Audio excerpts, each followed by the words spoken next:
നമസ്കാരം. കൽപ്പറ്റയിൽ സ്കൂട്ടർ അപകടത്തിൽ മെഡിക്കൽ വിദ്യാർത്ഥിനി മരിച്ച സംഭവത്തിന്റെ ഞെട്ടലിൽ കോഴിക്കോട് മെഡിക്കൽ കോളേജിലെ വിദ്യാർത്ഥികളും അധ്യാപകരും. സ്കൂട്ടർ നിയന്ത്രണം വിട്ട് താഴ്ചയിലേക്ക് മറിഞ്ഞാണ് കോഴിക്കോട് മെഡിക്കൽ കോളേജിലെ 3ാം വർഷ MBBS വിദ്യാർത്ഥിനി ഫാത്തിമ തസ്കിയ മരിച്ചത്. ഈ വേർപാടിന്റെ നൊമ്പരത്തിലാണ് സഹപാഠികളുടെ സുഹൃത്തുക്കളും അടക്കമുള്ളവർ. MBBS പ്രവേശനം നേടി ആയിരക്കണക്കിന് കുട്ടികൾക്ക് ഉന്നത പഠനത്തിന് പ്രേരണ നൽകിയ വ്യക്തി കൂടിയായിരുന്നു തസ്കിയ.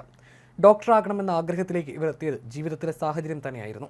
അസുഖബാധിതയായി ഗുരുതരാവസ്ഥയിൽ വെന്റിലേറ്ററിലായ ഉമ്മയ്ക്ക് ജീവിതത്തിലേക്കുള്ള വഴി തുറന്ന മിംസ് ആശുപത്രിയിലെ ഡോക്ടർ ഗീതയുടെ ഇടപെടലാണ് മെഡിക്കൽ രംഗം തിരഞ്ഞെടുക്കാൻ തനിക്ക് പ്രേരണയായതെന്ന് തസ്കിയ പറഞ്ഞിരുന്നു.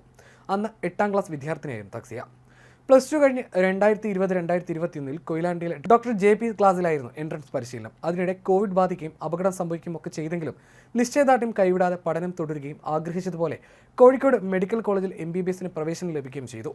പഠനത്തിലും പാഠ്യേതര പ്രവർത്തനങ്ങളിലും മികവ് തെളിയിച്ച് നിരവധി കുട്ടികൾക്ക് പ്രതിസന്ധിയെ മറികടക്കാൻ പ്രേരണയേകിയ തസ്കിയെ അകാലത്തിൽ മരണം കവർന്നെടുക്കുകയായിരുന്നു. ഇന്നലെ കൽപ്പറ്റയിൽ നടന്ന മെഡിക്കൽ ഹെൽത്ത് ക്ലബ് മീറ്റിംഗിൽ പങ്കെടുത്ത് കൂട്ടുകാരികൾക്കൊപ്പം തിരിച്ചു വരുന്നതിനിടെ സ്കൂട്ടർ മറിഞ്ഞാണ് ദാരുണ അപകടം സംഭവിച്ചത്. പിണങ്ങോട് നിന്നും പൊഴുതന 6ാം മൈലിലേക്ക് പോകുന്ന റോഡിലെ വളവിൽ ഇവർ സഞ്ചരിച്ച സ്കൂട്ടർ റോഡിൽ നിന്ന് താഴ്ചയിലേക്ക് മറിയുകയായിരുന്നു. മൃതദേഹം പോസ്റ്റ്മോർട്ടത്തിന് ശേഷം വെള്ളിയാഴ്ച രാവിലെ മഞ്ചേരി സെൻട്രൽ ജുമാ മസ്ജിദ് ഖബർസ്ഥാനിൽ ഖബറടക്കും. പോപ്പുലർ ഫ്രണ്ട് ഓഫ് ഇന്ത്യ മുൻ ചെയർമാൻ മഞ്ചേരി പാലക്കുളം OMA സലാം ബുഷ്ര പുതുപ്പറമ്പിൽ ദമ്പതികളുടെ മകളാണ് ഫാത്തിമ തസ്കിയ.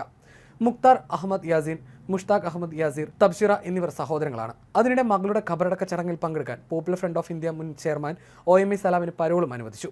ഇന്നലെ സ്കൂട്ടർ അപകടത്തിൽ മരണപ്പെട്ട മകൾ ഫാത്തിമ തസ്കിയയുടെ അന്ത്യചടങ്ങിൽ പങ്കെടുക്കാൻ 3 ദിവസത്തെ പരോളാണ് അനുവദിച്ചത്. 2022 പോപ്പുലർ ഫ്രണ്ട് ഓഫ് ഇന്ത്യ കേന്ദ്ര സർക്കാർ നിരോധിക്കുന്നതിന് മുന്നോടിയായി നടത്തിയ റെയ്ഡിലാണ് അന്നത്തെ ചെയർമാൻ കൂടിയായ OMA സലാമിനെ NIA സംഘം അറസ്റ്റ് ചെയ്ത് UAPA ചുമത്തി തീഹാർ ജയിലിൽ അടച്ചത്.